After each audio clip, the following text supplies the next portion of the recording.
desde el 59, pues había ocurrido algo muy rápido y profundo en la sociedad cubana, y era que la revolución pues no se había limitado, como se había anunciado desde la sierra, no se había limitado a una pequeña reforma agraria, que eso sí se había anunciado, la ley de la sierra, y también se había anunciado la restitución de la Constitución del 40. Esto no ocurrió, y la verdad es que la revolución va más allá y empieza a transformar por completo bueno, el nombre sí lo dice bien, no es una restauración de la Constitución, es una revolución. Así que revolucionan todo y tratan de cambiar la estructura.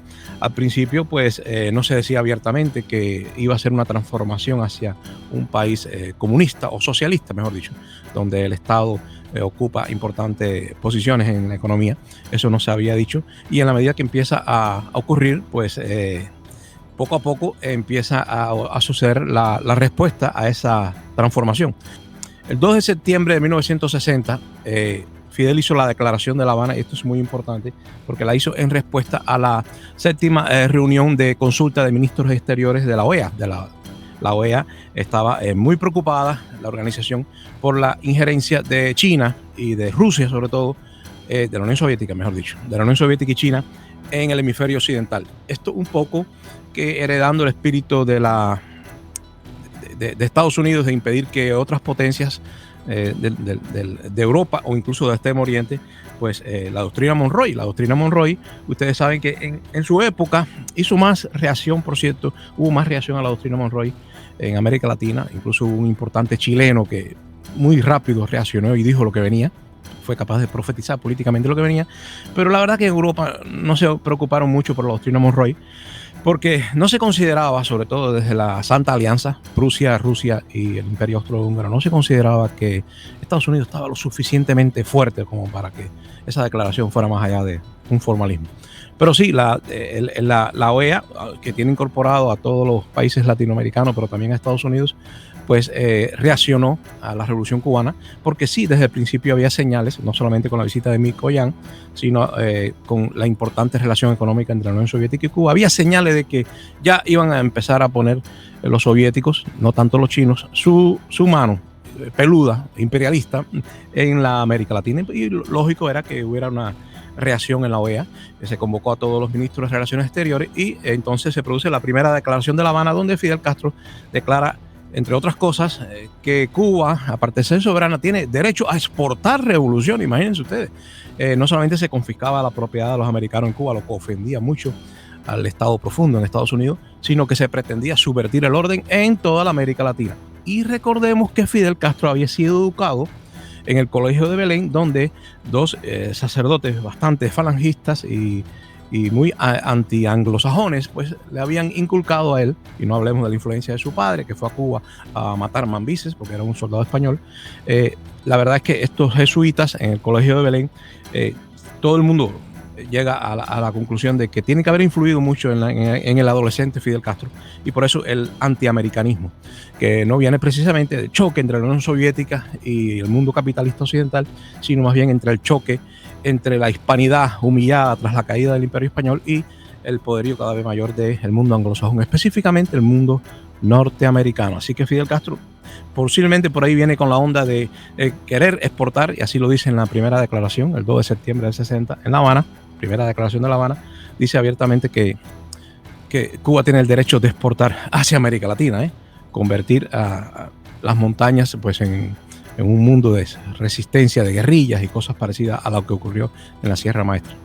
La verdad, caballeros, que el 10 de octubre de 1958, la ley número 3 de la Sierra Maestra fue la reforma agraria, y por eso hubo tanto apoyo de los campesinos cubanos, a los cuales se les prometía que se iba a desnacionalizar, no, porque no era de la nación, era supuestamente del latifundio la propiedad agrícola, y que se iba a redistribuir. Esto es un viejo llamado, un viejo deseo del anarquismo socialista español, y ya estaba en Cuba pues desde la Constitución del 40. Recordemos que la Constitución del 40 ciertamente sí tiene influencias de la Constitución republicana del 37 de España, aparte de la del Weimar en Alemania y la de México, de la Revolución Mexicana, de la Constitución mexicana.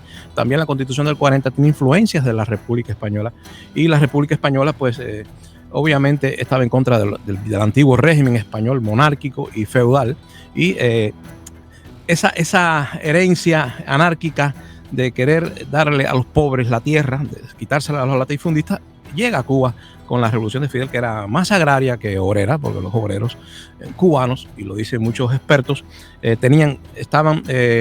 no eran de derecha, pero tenían un sentimiento de pertenencia y de aspiración, sobre todo, de aspiración a ser clase media. Los obreros cubanos no se sentían tanto proletarios. Esa idea subversiva de luchar contra los que tienen la propiedad privada, más bien estaba en el campo, a través, repito, de la influencia del anarquismo español, que siempre soñó con repartir la tierra en España, y que ese sentimiento lo trajeron a Cuba, sobre todo cuando Franco obviamente le gana a la República, la destruye.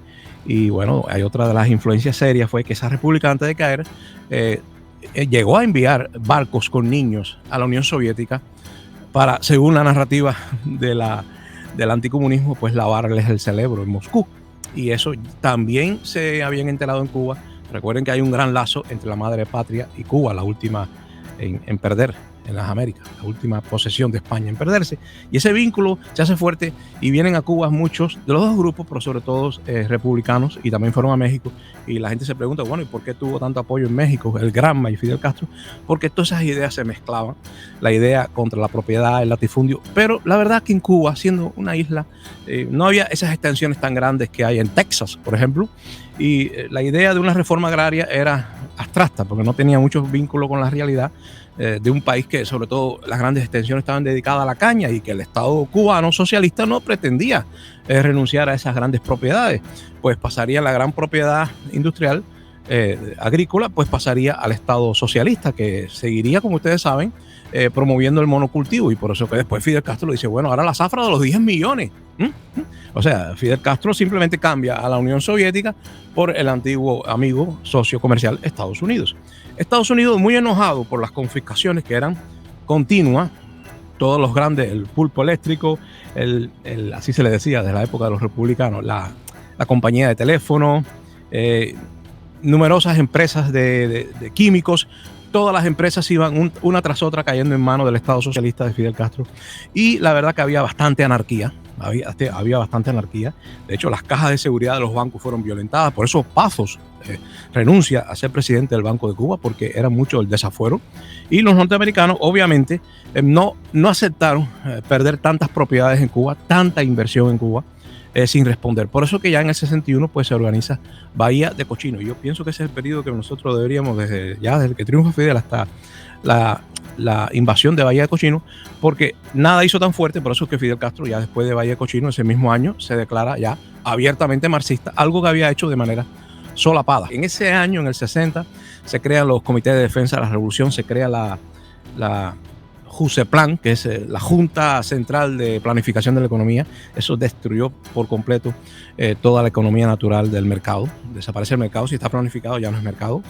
Y bueno, el INRA, que fue un desparpajo, con el INRA pues se confiscaron supuestamente, y con el ministerio también creado de malversación, de recuperación de bienes malversados, pues hubo mucho abuso, se confiscaron cosas que no tenían nada que ver con Batista. Se supone que después de una dictadura, si hay un proceso de vamos a decir, revisionista, pues todo lo que esté vinculado a la historia, todo el dinero mal habido con un sistema no legítimo, pues el Estado nuevo puede recuperarlo y pasarlo a incorporarlo a los bienes públicos. Pero la verdad es que se confiscaron empresas y fábricas de neumáticos, de calzado, de derivados del petróleo, cosas que no tenían nada que ver con Batista, pues fueron confiscadas. Y repito, Pazos renuncia porque todas las cajas fuertes de los clubes, Cuba estaba llena de organizaciones no lucrativas, hoy en día se llamarían así, organizaciones de todo tipo, juveniles, femeninas, de deporte, de cultura, todas esas organizaciones tenían sus cajitas, sus ahorros, su caja de ahorro en los bancos, y todo eso fue robado. Fueron unos 58 millones de dólares en un año solamente, robados en joyas, en diversos objetos de valor que la gente guardaba en esas cajitas en los bancos. Había una ley que no había que dar cuentas por eso. Hubo un total desparpajo, y yo creo que eso fue lo que provocó que mucha gente del 26 de julio se desilusionara y se fuera a Miami. Mucha gente ya estaba apoyando a Fidel Castro, y la verdad es que él logró un éxito tremendo. 300.000 gente se inscribió voluntariamente para ir a luchar contra la Brigada 2506. Y la Brigada 506 solo pudo reclutar a 3 personas. Llegaron, trataron de atacar una antena para que no se transmitiera, mataron a varios miembros de un grupo de milicianos que andaban en un jeep cerca de la costa, pero eso fue un desastre. Incluso hay un incidente, y es que hubo los aviones que vinieron de América Central, no tenían coordinada bien la hora. Fue bastante anárquico y desastroso. Kennedy tratando de ocultar la participación de Estados Unidos, eso fue ridículo. Falsificación en los aviones, presentando como que eran aviones de la Fuerza Aérea que se iban de Cuba cuando tenían importantes transformaciones. Fue un desastre la expedición, y que murieron una enorme cantidad de milicianos que todavía hoy el gobierno de Cuba no ha dicho cuántos, porque prácticamente fueron enviados como carne de cañón. Así es la guerra, y es muy triste que entre cubanos se mataran. Recuerdo el incidente de una guagua donde iban 50 milicianos, y la brigada les lanzó napalm. Ellos murieron quemados, se quemaron. Es muy triste, es trágico, pero así es la guerra. Al soldado hay derecho a matar al que viene contra ti, imagínense ustedes. Así es la guerra. Y después hubo también negligencias. Cuando se rindieron los de la brigada, cuando fracasaron y se rindieron, y hicieron muy bien en rendirse.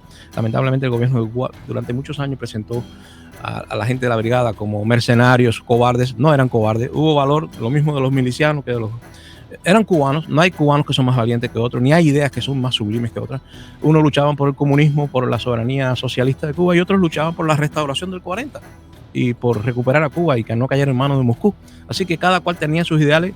Hubo cobardías, hubo actos valerosos, hubo desgracia como esa guagua con 50 milicianos quemados vivos por napalm, y también hubo, murieron niños de la zona. Es inevitable.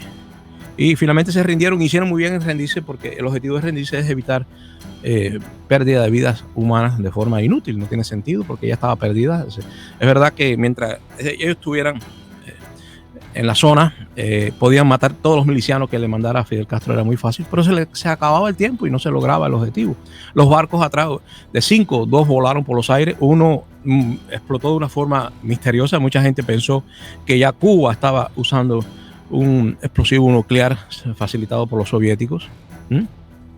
La explosión parecía un hongo nuclear, pero parece ser que simplemente venía el barco cargado de explosivos, y esos sí eran contratados por la CIA. Así que es normal que se retiraran, porque dijeron, no, nosotros nos contrataron para venir de noche a apoyar una expedición, no nos contrataron para ir a un combate directo contra un estado político, ¿no? Entonces ese es el objetivo de la misión, era ese, y se fracasó. Girón fracasó, y después de eso pues ya se consolidó, se acabaron los viajes a los Estados Unidos. Los cubanos pasaron mucho más trabajo para ir al exilio, y Fidel Castro ya pudo abiertamente decir, y ahora somos comunistas, y ahora vamos a hacer la ORI, vamos a organizar a todos, y se acabó el 26 de julio, no puede ser más partido, porque eran tantos los disidentes. Incluso quien dirigía la operación de Bahía de Cochinos, de Girón como le dicen en Cuba, pues el jefe máximo era alguien de Fidel que se había desencantado de la traición de Fidel Castro. Así que esa fue nuestra historia en ese corto periodo de tiempo.